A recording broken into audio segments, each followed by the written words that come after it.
Welcome to the deep dive. We've got this fascinating collection of historical accounts you sent over.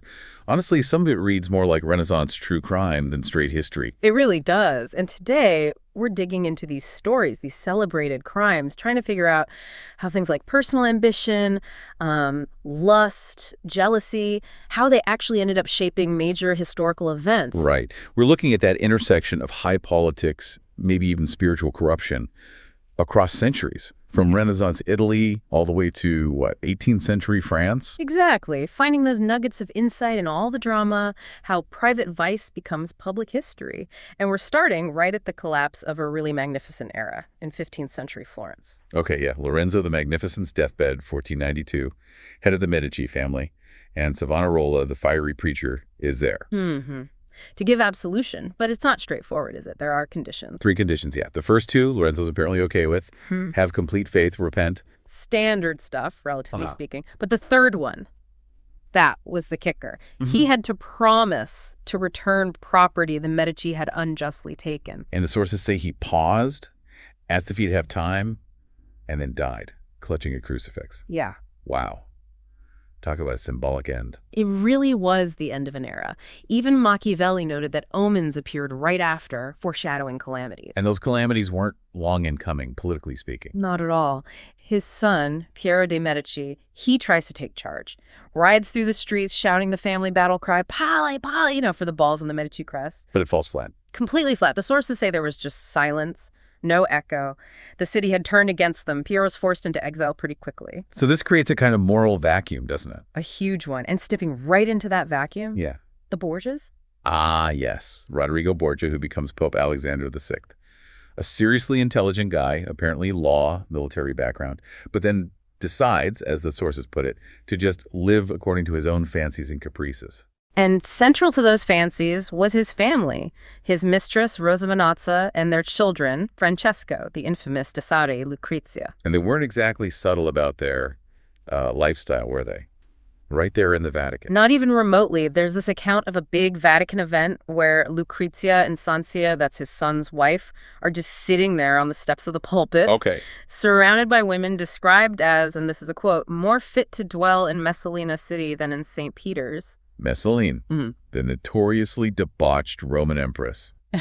So the implication is the Vatican had become that decadent. That's exactly the implication. And it gets darker. There are accounts suggesting incestuous relationships. Right. The sources mention Cesare and Lucrezia exchanging a lover-like kiss in front of their mother, Rosa Venazza. And apparently making plans to meet later that evening. It's this incredibly twisted dynamic that sets the scene for perhaps the most notorious Borgia crime. The murder of Cesare's own brother, the Duke of Gandia. Yeah. The motive seems to be a mix of rivalry for power, maybe for Lucrezia's favor. There's a specific incident mentioned. After a procession where Gandia looked particularly splendid. Exactly. Cesare supposedly felt Lucrezia was cold towards him afterwards, and that might have been the trigger. So what happens next? Cesare meets with his chief enforcer, Michelotto. He's not in his cardinal robes now. He's wearing black velvet, reportedly playing with a poisoned dagger. The description says his cheeks were livid. Chilling. And the Pope, Alexander VI, how did he react to his son's murder? Utterly devastated, apparently. Running through the Vatican like a maniac, locking himself away for 60 hours. Only Lucrezia could persuade him to come out. But wait, this is where Alexander's character gets really complex, isn't it? Grief-stricken father 1 minute. And cold, calculating politician the next. Absolutely. Because just before this family tragedy, the sources confirm he'd pocketed a huge sum, 300,000 ducats from the Ottoman Sultan Bajazet. What was that for? Essentially for handing over the Sultan's rival, Prince Jem, who was being held in Rome.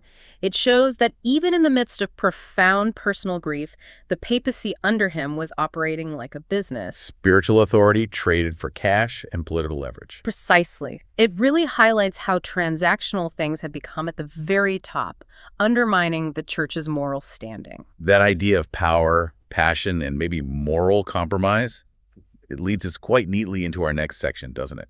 We're shifting from Italy to Scotland. To Mary, Queen of Scots.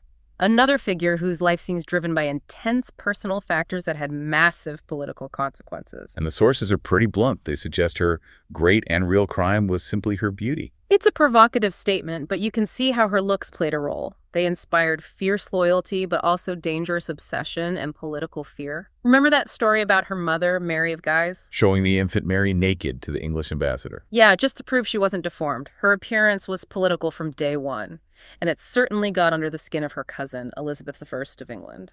The famous rivalry. There's that great story from James Melville, the Scottish ambassador, about Elizabeth's jealousy.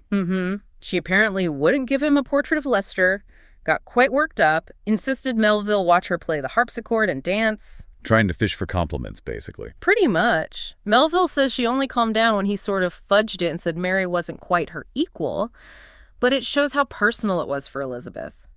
Mary's beauty, her claim to the throne, her Catholicism, it all fueled Elizabeth's insecurity. And Mary's own court seemed incredibly volatile, reflecting her own passions, maybe. Absolutely. Things escalated fast. You go from finding a nobleman, Chatelard, hiding under her bed and she pardons him, to something far darker. The murder of David Rizzio, her secretary. Horrific. Stabbed 56 times right in front of her while she was pregnant. And her own husband, Darnley, was involved, holding her back. It was an act of sheer brutality meant to control her. But that act just set the stage for Darnley's own murder not long after. Indeed. And the evidence, particularly Mary's letters to Bothwell, seemed incredibly damning. The sources quote one letter written late at night where she says she can't sleep unless she's in Bothwell's arms and wishes hell may sever these knots, presumably meaning her marriage to Darnley. It's pretty explicit. And Bothwell himself, he wasn't exactly subtle afterwards, was he? Wearing Darnley's coat. Right. And when the tailor pointed it out, Bothwell supposedly said, "It is the custom for the executioner to inherit from the condemned." Chilling arrogance. That kind of brazen behavior really didn't help Mary's cause. It led directly to her being forced to abdicate while in prison at Lochleven Castle. She signed the papers quickly, apparently declaring her will wasn't forced, but you sense the fight wasn't over for her. Not at all. And you see incredible loyalty from her supporters, even in captivity. Like George Douglas, the son of her jailer, Lady Lochleven. He pretended to be insolent towards Mary, right, to gain his family's trust. Exactly. All while secretly plotting her escape. They had a signal, a light from Kinross Hill. And the escape itself sounds like something out of a movie. It really does. George and a young page, little William Douglas, helped her. As they were rowing away from the castle, someone fired a shot. And George shielded her with his body. Yes. An incredible act of devotion. Mary survived, escaped, and apparently named little William her favorite page afterwards. It shows the intensity of the personal loyalty surrounding her, even amidst political disaster. That intensity, that mix of loyalty, passion, and sometimes shocking cruelty. It takes us from political courts to, well, the dark side of family life and religious fanaticism. We're moving back to Italy first, briefly, for the Cenci family. And this is a grim one. It starts with the father, Francesco Cenci. The source mentions his chilling wish to bury his own children in a new chapel vault he was building. Yeah. Sets the tone, doesn't it? And the focus falls heavily on his daughter, Beatrice.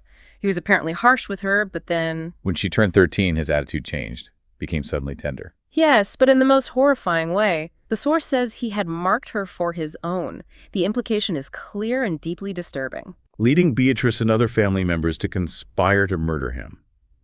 But the trial... Beatrice's reaction under torture was extraordinary. It really was. Her stepmother, Lucrezia, broke quickly under the rope torture and confessed. But Beatrice, the sources say the torture failed to draw from her a single incriminating word. Incredible defiance. Why was that so significant? Well, torture was meant to produce confessions quickly. Her stoicism was highly unusual, almost heroic in a grim way. It made executing her politically trickier, but they condemned her anyway. The execution scene sounds like pure theater. Her younger brother Bernardo spared at the last second thanks to Cardinal Sforza. The executioner dramatically covering the boy's neck with a cloak. And Beatrice's final words, they're powerful. Tying this body unto corruption and loosing this soul unto life eternal. Quite something. It captures that intense, almost transcendent defiance in the face of horrific circumstances. That kind of intense passion, twisted into religious conflict, really explodes in France around this time, too. Absolutely. After Louis XIV revoked the Edict of Nantes, which had granted Protestants some rights, the persecution of the Huguenots, particularly the Camisards in the south, became incredibly brutal. And Louis XIV's orders were explicit, weren't they? Mm-hmm. Punish anyone caught with weapons, with death, without any trial, whatever. Yes, and raze their houses to the ground. It was basically state-sanctioned terror. Which led to atrocities committed by groups like the Cadets of the Cross. Exactly. We have accounts of them torturing and murdering Protestants, even forcing a 10-year-old boy to shoot his own uncle at Montelis. Just horrific religious violence. But the Camisards fought back. Leaders like Cavalier emerged.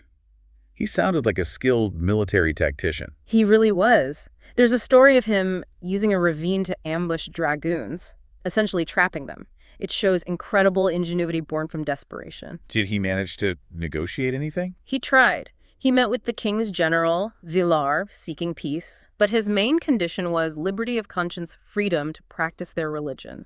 That was always the sticking point. And other leaders weren't so fortunate. Yeah. Hold on. Roland was surprised by dragoons, refused to surrender even though he was half-dressed, and was shot dead by a dragoon named Souberond.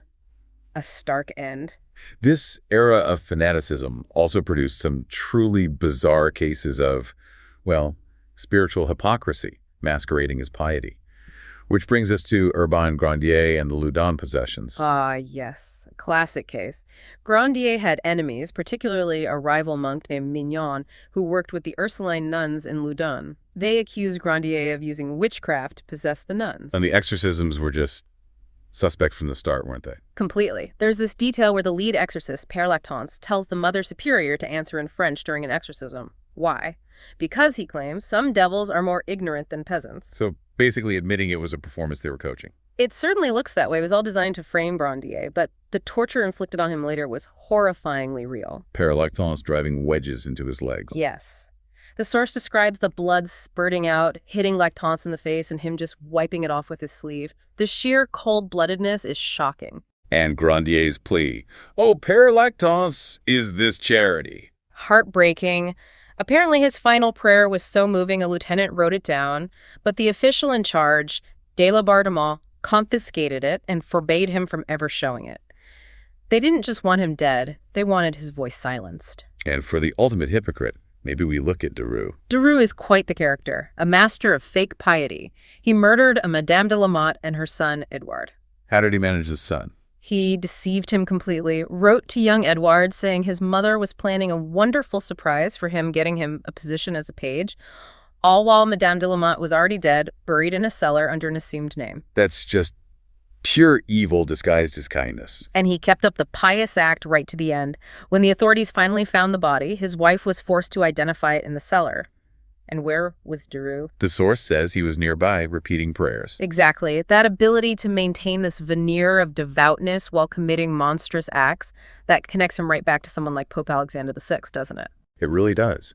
That seems to be the thread running through all these celebrated crimes.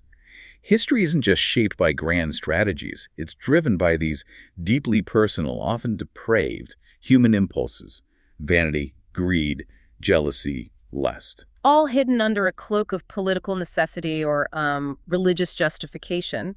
The crimes become celebrated precisely because they expose that hypocrisy when the mask slips. So the key takeaway for you listening, perhaps, is the need for critical thinking when you encounter these kinds of historical stories. Absolutely. Question the official narrative. Look for the personal motive, the money, the rivalry, the obsession that the sources often hint is lurking just beneath the surface. And maybe we can leave you with this final thought, circling back to Alexander VI. After he died, an epitaph was supposedly found, reading, "Pope Alexander sold the Christ, the altars, and the keys, but anyone who buys the thing may sell it if he please." A scathing commentary on his papacy. It makes you wonder, doesn't it? If moral authority itself can be bought and sold, what price do we, looking back, ultimately put on truth and innocence in these historical dramas? Something to chew on. Definitely something to think about. Until the next deep dive.